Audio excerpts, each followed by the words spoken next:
à tous. Donc, je vais commencer par me présenter.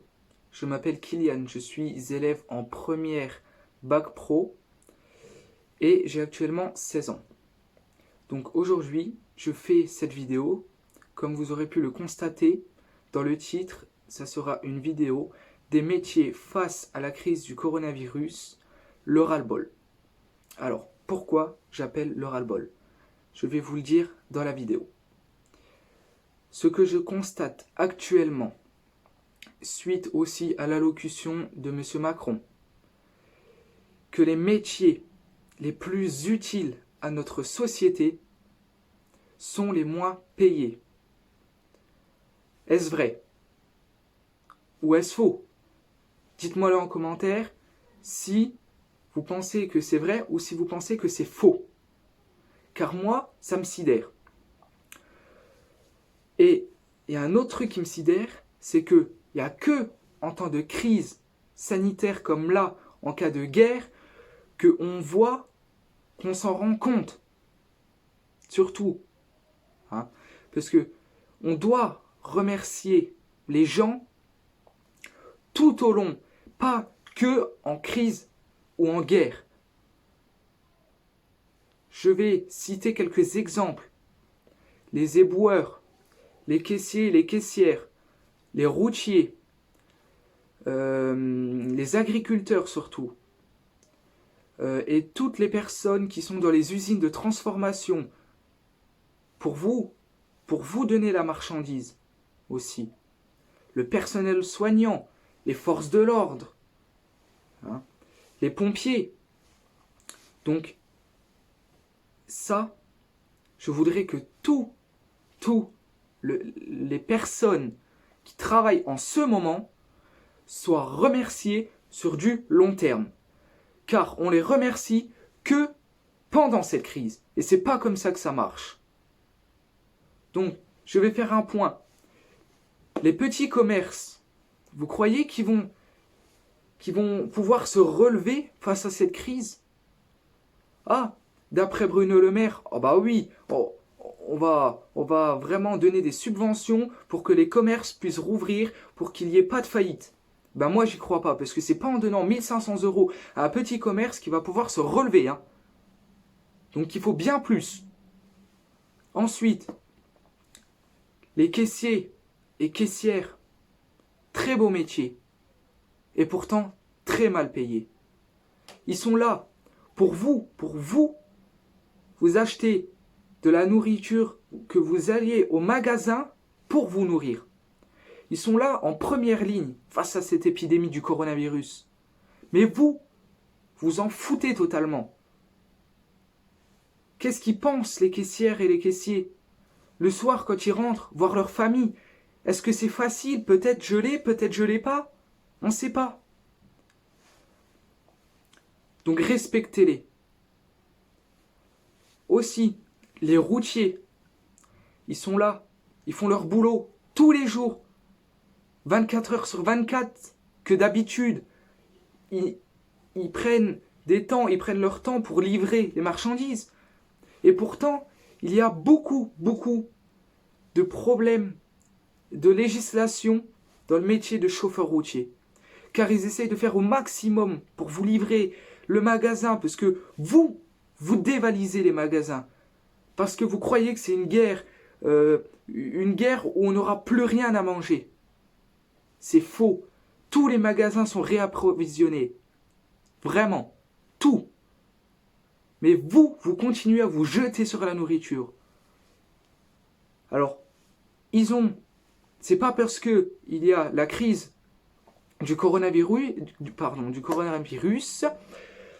que la législation est laissée de côté. Ils doivent quand même s'arrêter. Ils ont un temps de conduite et c'est pas pour autant qu'il est rallongé. Donc ils doivent vous livrer au plus vite en respectant la législation. Voilà. Ensuite, les femmes de ménage. Les femmes de ménage, eux, sont vraiment en première ligne. Qui désinfectent les écoles, les hôpitaux ou plein d'autres choses, les magasins, etc. Ils sont payés quoi ? Un SMIC ? alors que c'est eux peut-être qui peuvent le plus avoir le coronavirus. Hein? Donc, il faudrait à un moment les respecter, car des fois, je vois dans mon école des jeunes gens qui s'en fichent des femmes de ménage, devant eux, ils crachent par terre, ou du papier trempé qui bouche les lavabos, ou même dans les magasins, les gens, oh tiens, on va mettre par terre. Bah oui, c'est sûr, il y a les femmes de ménage derrière. Bah oui, c'est pas comme ça que ça marche. Hein. Les femmes de ménage, ils sont là pour nettoyer, mais ils sont pas là pour ramasser votre merde. Hein. Donc, le personnel soignant maintenant, le personnel soignant, ils sont là, ils vous soignent tous les jours, 24/24, ils sont là pour vous. Même quand c'est pas la crise, ou cette crise du coronavirus plutôt, ils sont là tous les jours. Et vous trouvez qu'à les critiquer, c'est pas normal. Je trouve ça honteux de critiquer quelqu'un qui vous soigne. Certes, on peut penser ce qu'on veut, mais on ne le dit pas. Alors, maintenant, j'interviens sur les forces de l'ordre. Ne croyez pas qu'ils sont là pour vous embêter. Non, ils sont là pour faire régner la sécurité en France. Parce que sans eux, le confinement ne serait pas respecté. Sans eux, tout le monde aurait le coronavirus. Pourquoi ? Parce qu'il y a de nombreux gens incivilisés, je le dis bien incivilisés, qui sortent de chez eux pour faire des tours de voiture ou pour aller au magasin, tiens, juste pour chercher une bouteille de lait ou n'importe quoi. Donc, si eux, ils ne seraient pas là pour vous donner une amende à cause de ça, tout le monde aurait le coronavirus. Croyez-moi. Donc, respectez-la un peu. Et c'est pas parce qu'ils vous donnent une amende qu'ils sont méchants. Ils sont très sympathiques, les forces de l'ordre. Très sympathiques, à condition que vous respectez les règles et que vous soyez aussi sympa envers eux. Les pompiers sont là. Ils sont aussi en première ligne face à cette épidémie. Ils sont là, ils peuvent très bien partir pour un malaise ou bien pour un cas de Covid-19. Ça reste toujours leur métier comme avant, mais avec cette épidémie en plus. J'ai vu et pu entendre une dame où son mari est sapeur-pompier. Ils ont reçu à la maison une lettre anonyme disant à son mari de dégager parce qu'il porterait le virus. Alors, à mon avis, je pense que peut-être il pourrait le porter, mais je pense que s'il l'aurait, il n'exercerait plus. Parce qu'il pourrait le refiler à différents patients. Hein? Les pompiers ne sont pas bêtes non plus. Et ils sont là pour vous sauver. Pour vous soigner aussi. Apporter les premiers soins et vous emmener à l'hôpital. Donc, les gens qui n'y connaissent rien, ça serait bien de se la boucler, vraiment. Parce que là, ça commence vraiment à être un ras-le-bol pour tous les métiers. Je vais attaquer maintenant les éboueurs. Les éboueurs sont très très mal payés et très mal vus aussi. Ils sont là, ils ramassent vos poubelles, certes comme d'habitude, mais ils ont besoin d'un petit peu de entre guillemets de joie, ou comme moi, j'ai accroché une affiche sur la poubelle pour les remercier comme quoi qui ramassaient nos déchets. Donc, ça serait bien que vous aussi, vous les remerciez, rien qu'en mettant un mot sur la poubelle, ils sont fins heureux. Vraiment. Et aussi, c'est pas parce qu'on est en confinement. Certes, vous faites peut-être du tri. Il y a peut-être plein de sacs. Mais ça sert à rien de remplir les poubelles. Parce que le site à côté de chez moi qui ramasse les poubelles ont constaté une augmentation de 64 tonnes de déchets en cette période. Donc, ils doivent travailler plus, sans relâche, pour ramasser vos déchets. Donc, ils méritent un petit sourire, un petit bonjour, un petit mot. Voilà. Dernier truc, les agriculteurs. Alors là, ça me tient à cœur. Les agriculteurs, ils sont là, ils vous nourrissent tous les jours. C'est eux qui donnent les matières premières. C'est eux qui vous donnent l'alimentation. Et vous les remerciez comme des chiens. Alors là, ça vraiment, ça m'énerve énormément. Car les agriculteurs, tous les jours, travaillent. Ils font plus de 45, 50, voire 60 heures par semaine pour vous fournir du lait, du fromage, pour vous fournir de la viande aussi. Et vous les traitez comment? En les insultant? En les traitant d'assassins, de pollueurs? Non mais attendez, on va où? Là, je suis vraiment énervé contre ça. C'est à vous de faire changer les choses. Et c'est à vous de passer le mot à vos enfants, de respecter ces métiers utiles et même plus qu'utiles, nécessaires à la société française. Donc, j'aimerais que vous remerciez toutes ces personnes que je viens de citer et toute autre personne travaillant pendant cette crise sur du long terme. Remerciez-les sur du long terme et pas que pendant cette crise. Les agriculteurs sont poussés aussi à produire moins. Ils sont poussés à produire moins. Pourquoi ?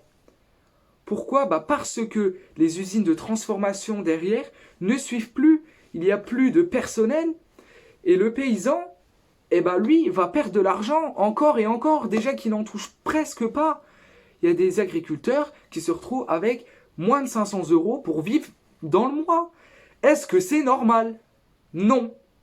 Donc, ça serait bien que si ils leur font diminuer le taux de production, je prends l'exemple du lait, qu'ils augmentent le prix du litre. Comme ça compense, le paysan n'est pas perdant. Mais non, la France, elle est là pour vraiment faire des faillites partout. Ils disent qu'il n'y aura aucune faillite, aucune clé sur la porte. Aucune clé sous la porte, mais moi j'y crois pas. Parce que c'est pas en donnant une petite subvention de 1500 € qu'on va pouvoir relever un commerce, qu'on va pouvoir relever une ferme. Ou alors au personnel soignant, qui leur promettent la lune.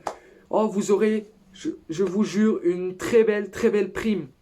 Moi j'y crois pas. Parce que si c'est pour donner une prime de 300 €, ça sert à rien. C'est mieux de les augmenter progressivement, un petit peu, parce qu'ils font du super boulot, que de donner une petite prime comme ça de 300 €. Qu'est-ce qu'ils vont faire avec ? Ok, c'est 300 €. Tiens, on va pouvoir se faire un peu plaisir. Mais non, faut augmenter leur salaire progressivement. Et il y a des gens aussi, qui sont pas utiles à la société. Des gens qui sont là, mais je vous le dis très clairement, moi je m'en fous, je pense ce que je pense, vous pensez ce que vous pensez. Mais des gens qui sont là et qui profitent du chômage, qui profitent, alors que il y a des gens qui se crèvent le cul, comme les agriculteurs, à plus de 50 heures semaine, qui touchent 500 €.